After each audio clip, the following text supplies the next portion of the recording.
کیا آپ نے کبھی سوچا ہے کہ صرف عرب ملکوں میں ہی اتنا خام تیل کیوں پایا جاتا ہے؟ کیا آپ جانتے ہیں کہ زمین کے نیچے اتنا خام تیل کہاں سے آیا؟ پیٹرولیم آخر کیسے بنتا ہے؟ کیا آپ یہ جانتے ہیں کہ پیٹرول اور ڈیزل خام تیل سے مل کر بنتے ہیں؟ آج سے کروڑوں سال پہلے جو جانور زمین پر رہتے تھے، ان کے مرنے کے بعد ان کی اجسام آہستہ آہستہ زمین میں دفن ہونا شروع ہو گئے۔ وقت گزرنے کے ساتھ ساتھ ان پر زمین کی ایک اور تہہ بن گئی۔ زمین پر زیادہ تہہ بننے کی وجہ سے ان جانوروں کی باقیات پر وزن بڑھتا چلا گیا، جس کی وجہ سے وہ اجسام خام تیل اور چارکول میں بدل گئے۔ اب سوال یہ ہے کہ جانور تو ہر طرف تھے، تو صرف مڈل ایسٹ میں ہی یہ کیوں پایا جاتا ہے؟ جیسا کہ آپ جانتے ہیں کہ خام تیل چارکول اور مردہ اجسام کی باقیات سے بنا ہے، لیکن اس کے بننے میں بھی فرق ہے۔ چارکول پودوں کی باقیات سے بنا ہے جو اس وقت زمین کے اوپر تھے، اور خام تیل مائکرو آرگنز کے مردہ اجسام سے بنا ہے۔ مثال کے طور پر پلینکٹن اور موسز جو سمندر میں پائے جاتے ہیں، اس سے خام تیل بنا۔ اب آپ یہ سوچ رہے ہوں گے کہ اگر خام تیل سمندر سے نکلتا ہے تو پھر پیٹرولیم مڈل ایسٹ ممالک میں ہی کیوں ہے؟ آپ کو کیسا لگے گا کہ اگر آپ کو یہ کہا جائے کہ یہ سارے ریگستان آج سے 100 ملین سال پہلے سمندر تھے؟ کیا آپ اس بات پر یقین کر سکتے ہیں؟ جی ہاں، آپ نے صحیح سنا۔ پرانے وقتوں میں ان سمندروں کو ٹیٹس کہا جاتا تھا۔ جو دریا ٹیٹس سمندر میں گرتے تھے وہ منرل سے بھرپور تھے۔ اسی وجہ سے سمندر میں مائکروسپیس پیدا ہوئیں۔ جب یہ مائکروسپیس مر گئیں تو ان کی باقیات زمین میں دبنا شروع ہو گئی۔ وقت گزرنے کے ساتھ ساتھ ان پر نمک اور مٹی کی تہہ بننا شروع ہو گئی۔ ان تہوں اور سمندر کے پانی کی وجہ سے مردہ اجسام پر دباؤ بہت زیادہ ہوتا گیا۔ زیادہ دباؤ کی وجہ سے یہ اجسام آئل اور گیسز میں بدل گئے۔ اب بات کرتے ہیں کہ ہمیں خام تیل کیسے ملا۔ ہماری زمین کی سرفیس بہت سی پلیٹ سے مل کر بنی ہے۔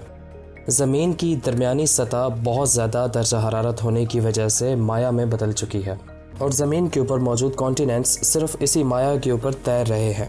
زمین کے گھومنے کی وجہ سے یہ مائع سرفیس بہت حرکت کرتی ہے، جس کی وجہ سے زمین کی ساری پلیٹس ہر سال 1 سے 13 سینٹی میٹر تک موو کر جاتی ہیں۔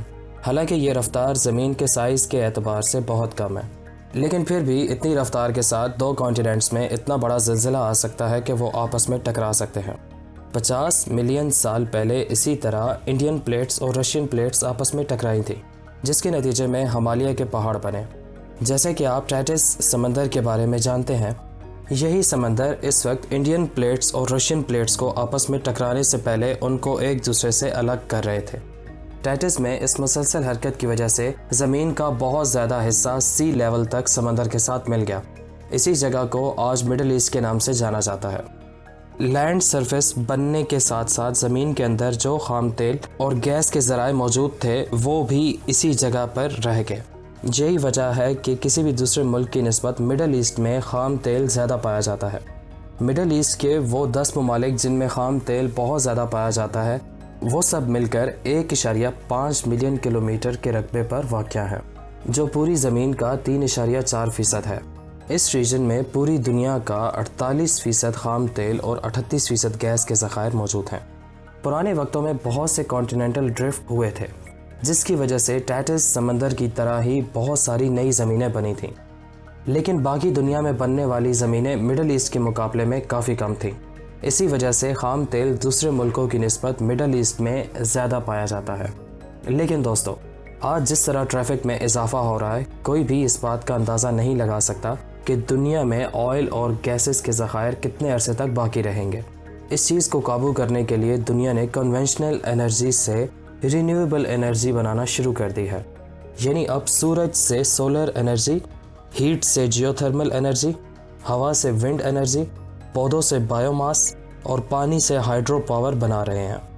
اور دوستو، کیا آپ جانتے ہیں کہ یہ ساری انرجی لوگوں اور زمین کے لیے بہت ضروری ہے؟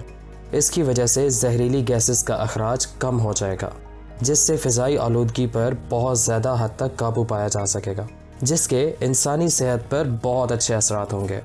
آپ کا اس کے بارے میں کیا خیال ہے؟ ہمیں ضرور بتائیے گا۔